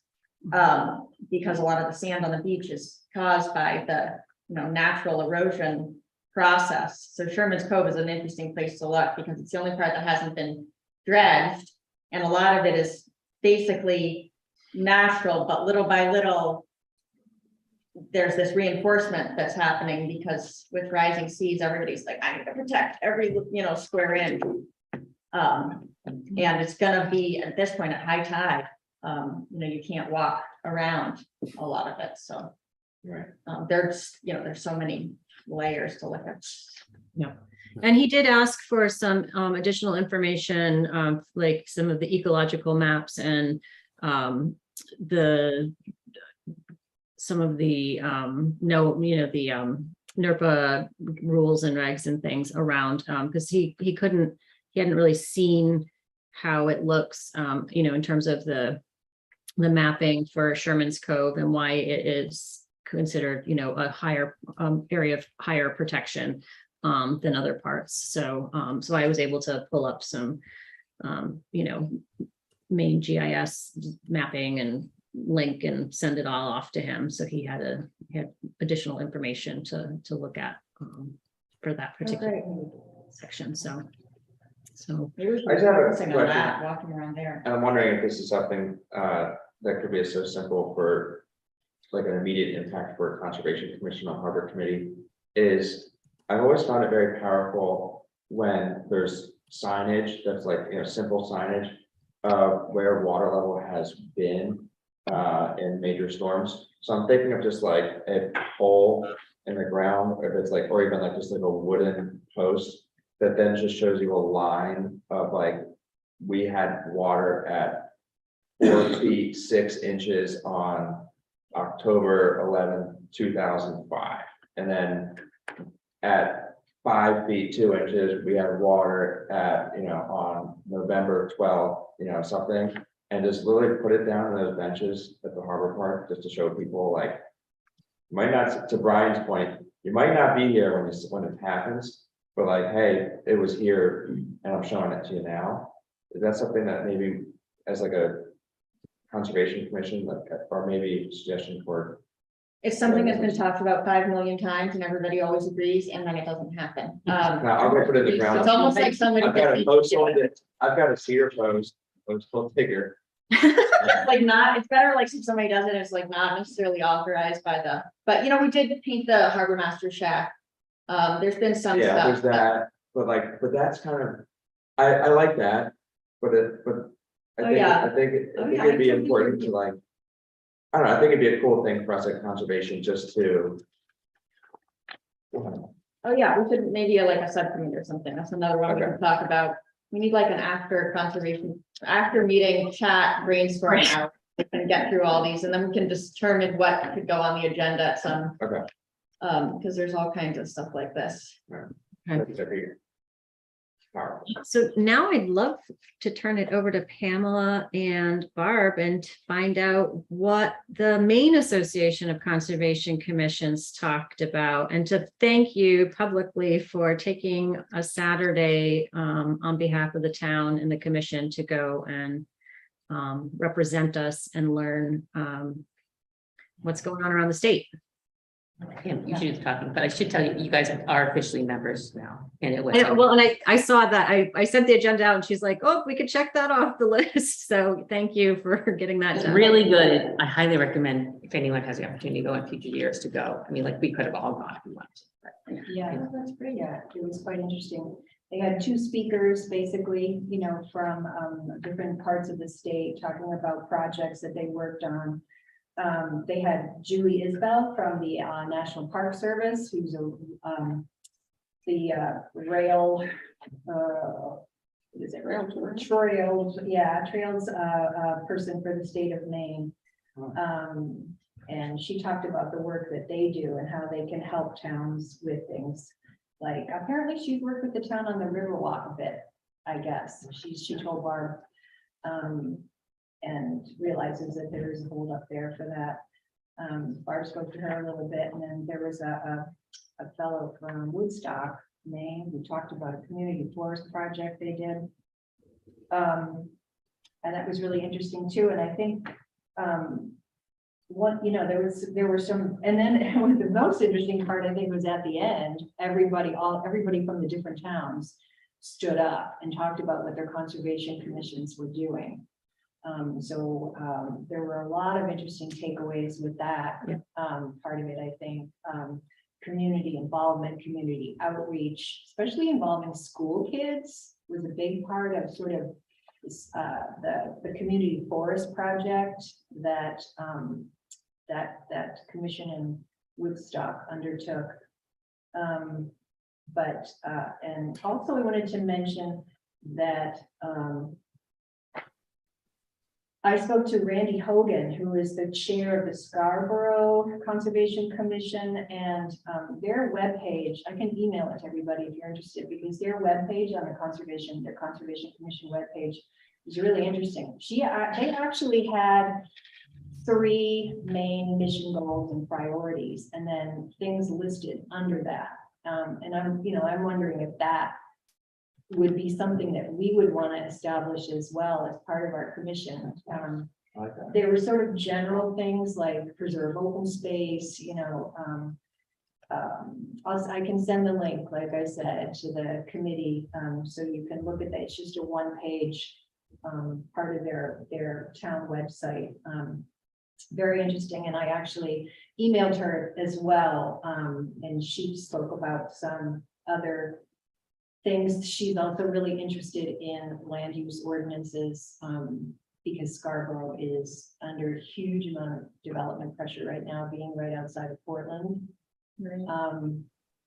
So they have a lot of issues that they're dealing with in terms of that. Scarborough Downs was sold to a right. developer, and he's gonna put housing Oh and my retail God. and all kinds of stuff, and I said, isn't it wetland? And she said, yeah, a lot of it is.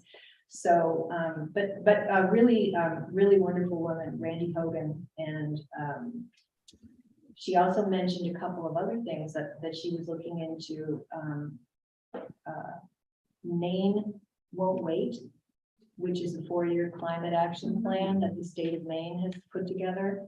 And just other, Topsom had a habitat mitigation fee that they implement. If someone wants to develop in a sensitive area, they have to pay a fee to create a conservation area elsewhere. Seemed a little bit kind of like carbon offset stuff to me. Yeah, but it was interesting. They said they raised a ton of money from it. Yeah, they did, yeah. What else, Barb? Is there anything else? There was one of the, I forget who brought up, actually 2 towns mentioned, Biden's initiative 30 by 30, which is about preserving 30% of land and I think the waterways too, for by 2030 to make it sure that it's conserved for the future. But I was thinking like, well, where's Camden stand in that? We do have Ragged Mountain and everything, and I don't know if the state park is included, but I would love to know. I looked at our square footage, and I would love to personally try to find out how much of our land is In conservation. right now and see where we will fall in that. But I wasn't really sure where to go. It might be in, there might be an overlay in the, on the GIS, Coastal Mountains Land Trust Mhm. and the Maine Coast Heritage Trust probably have some statistics. It may also be in a comprehensive, I want to say that there's a lot of that, some of that's written right in the comprehensive plan. I think. Okay. Or you can go to Coastal Mountain Land Trust.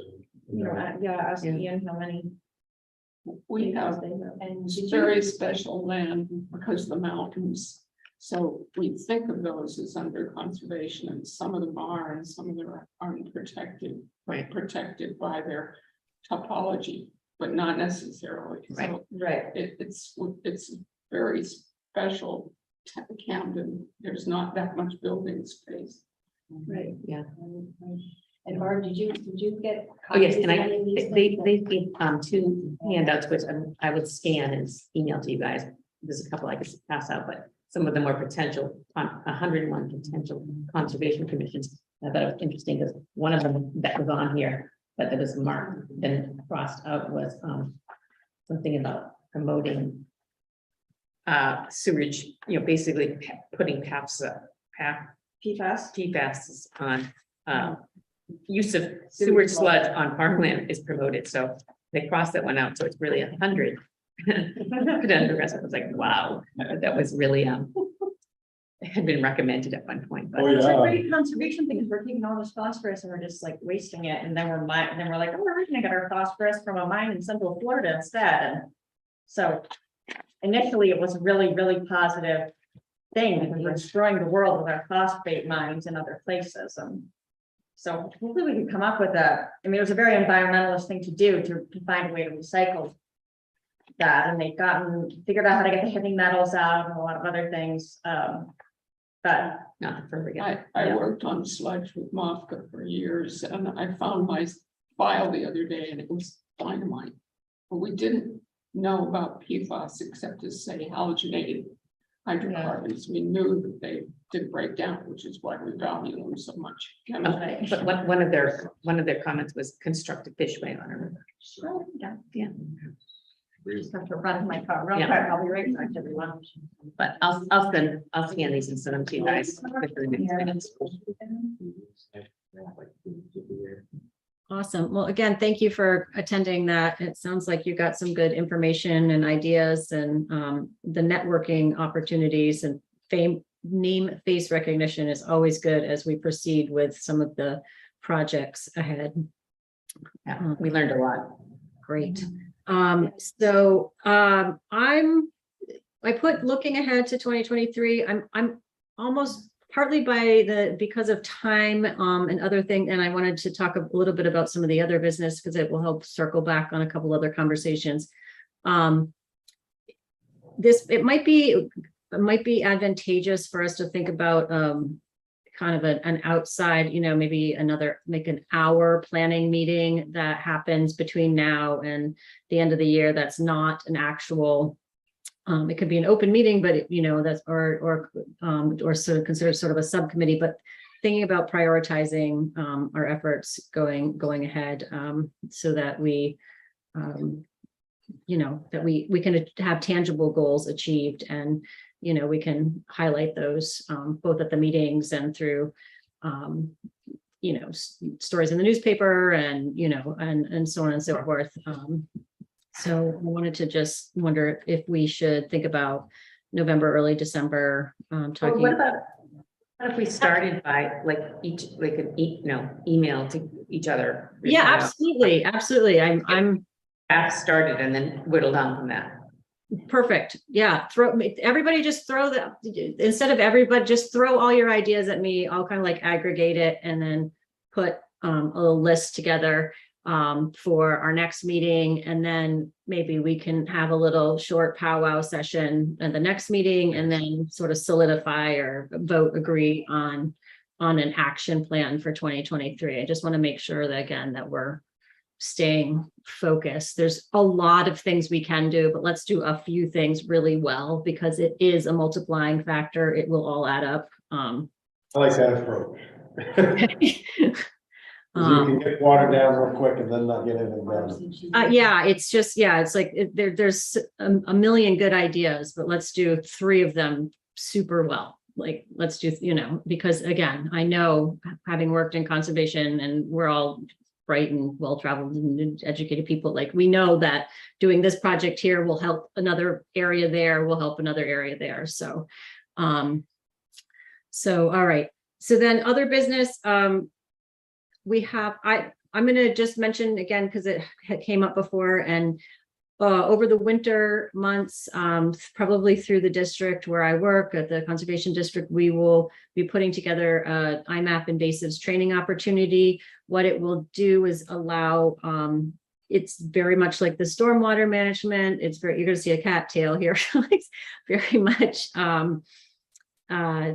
like any of the other apps, but this one tracks invasive plants, invasive pests, aquatic pests, etc. We focus our efforts at the Soil Water District on a few forest pests, such as hemlock woolly adelgid, and the potential and probable, infestation of the emerald ash borer or Asian longhorn beetle. Thankfully not here, hopefully not going to come for many, many decades to come, but and then we do a lot with IMAP invasives on invasive terrestrial plants. And we have somebody sitting at the table, Brian, that has been helping the district out, because as he can attest, we have a GPS unit and an iPhone and a clipboard and, all of these, flagging tape and all this stuff. So it's really great to, for just functionality as well as safety, to go out and do field work in teams of 2. And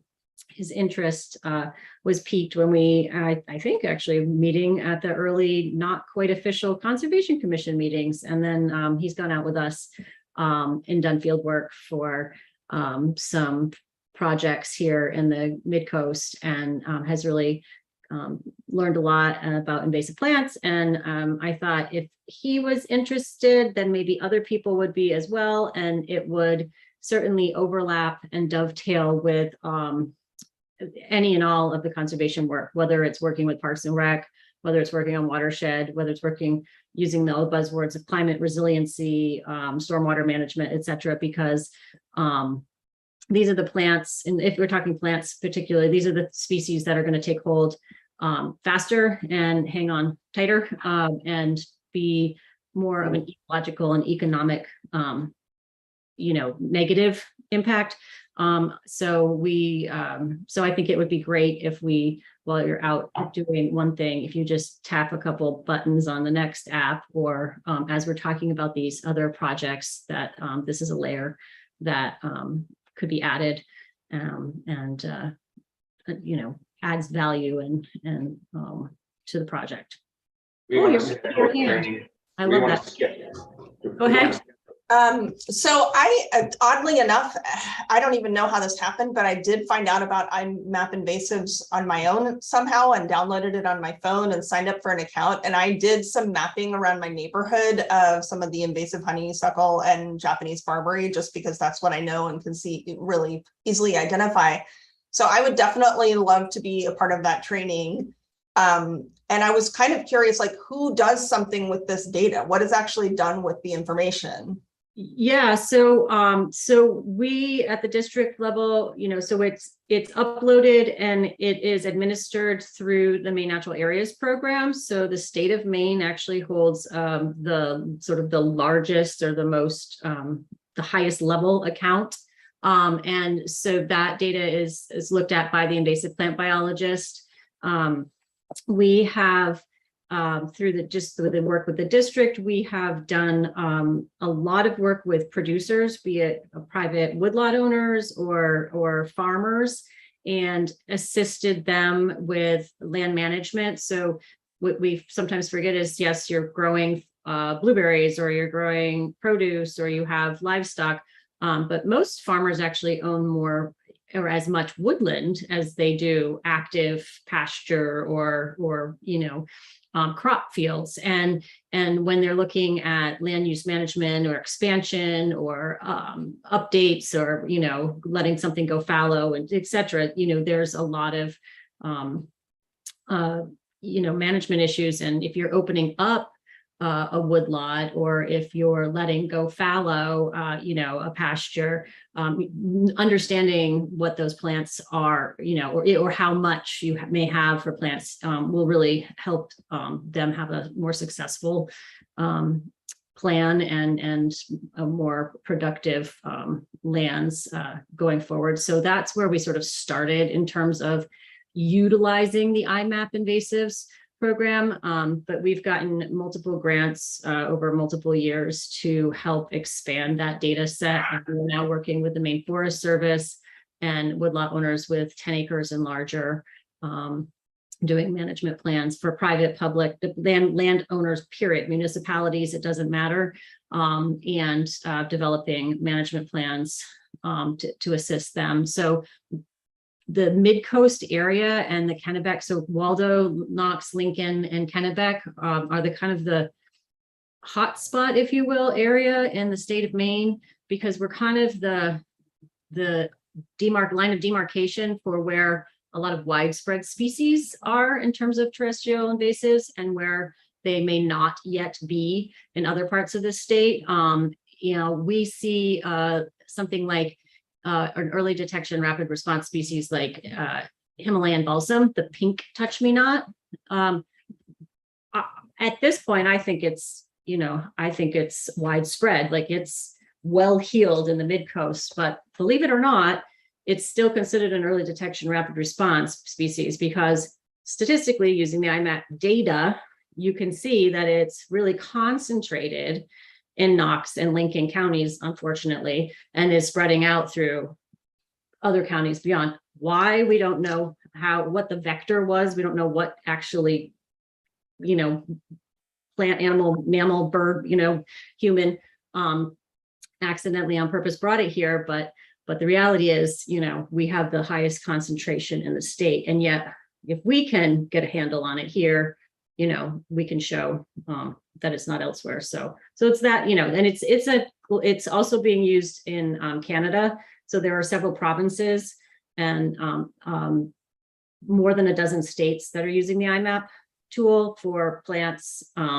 Again, aquatic, from the crab, green crab to hemlock woolly adelgid and beyond. So I think just from that standpoint, being able to aggregate the data in one place, and you can go back and put in what you managed, you can go back and, add notes, all along the way. So it's a great way to manage that, your own management in one place, Rebecca, I'm going to meet with Louisa tomorrow morning. And as per your request, I'm going to start with Barrett's Cove, the public boat launch, 109 and 52, Seabright, skateboard park, the public parking lot behind my house on, the Knox Mill, which is a disaster from it's a rogues gallery of invasives. It is. The Tannery Park, Harbor Park, Lake Beach, and the Common. So I'm gonna primarily do those during the day because I'm retired. I got time to do that in the mornings. And I don't know if anybody's interested in doing that. I don't have a schedule or anything. I have to kind of do it when the weather's good, but I'm gonna try to get most of this done in the next 2 weeks. So, Brian, are you comfortable with using the application? Are you? I am, I have it on my phone, it works. I have some administrative issues with it, like I'd like to put together a custom drop-down list instead of having to go through all these crazy plants that are indigenous to Arizona and stuff like that. So that's what I want to talk to Louisa about. I also want to talk to her about data entry etiquette, like what's the best way to put notations in. I don't want to waste everybody's time reading this stuff if it's a bunch of gibberish. And I've been out, as Rebecca said, I've been out 3 times with Rebecca and Louisa, and it's been great. We did Erickson Field, we did some work down at Booth Bay. So I'm comfortable with the process and really hope to get started back tomorrow. Do you think it'd be beneficial? And Petey's got it. One extra review. Well, I have a question. Samantha's saying what happens afterwards, and my question is, do you try to avoid or be really discriminating about herbicides and insecticides for that matter? What is the process? Because it talks about management, and management can be pretty harmful to it. Well, just so it's clear, I'm only doing. I understand that, but I'm asking the. Not eradicating them yet. Unless there's a one single species in one place, I can conveniently pull out and make it go away forever. I mean, Yeah.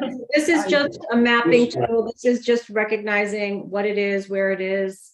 This isn't. Okay, so the management is another question that needs to be addressed separately.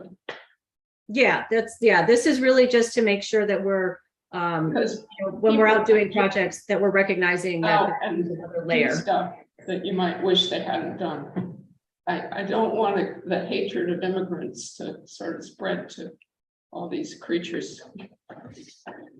And to Brian, to that, do you think it would be helpful, Rebecca, if we're looking to expand this to other users, just like with the stormwater, could we schedule a training, and might we do that now, just to book a day and time that we can?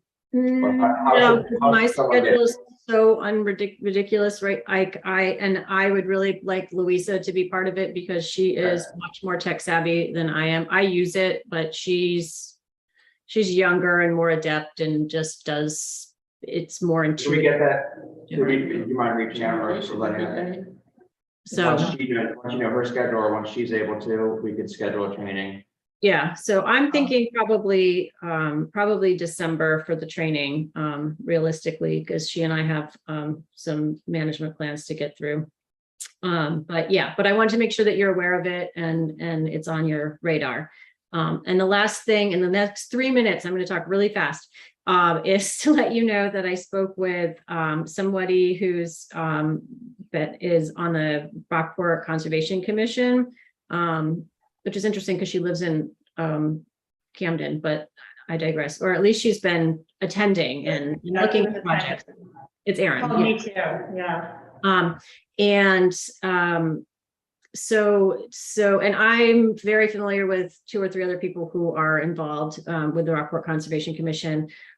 They are definitely interested in doing some collaborative efforts. I mentioned the IMAP invasives and the stormwater management, all of these apps. And, and I said, look, the more, if you're interested in learning these tools, and I said, but I don't know what all, I said, I think I mentioned to reach out to you, Allison. I don't know what the costs to manage the stormwater or the other apps are, the IMAP on a base level is free. It's certainly not when you get farther into it, and at the state level and beyond, but that these would be ways to help build bigger bodies of data and and that to come in and talk, when we get to a point where we get some momentum with regard to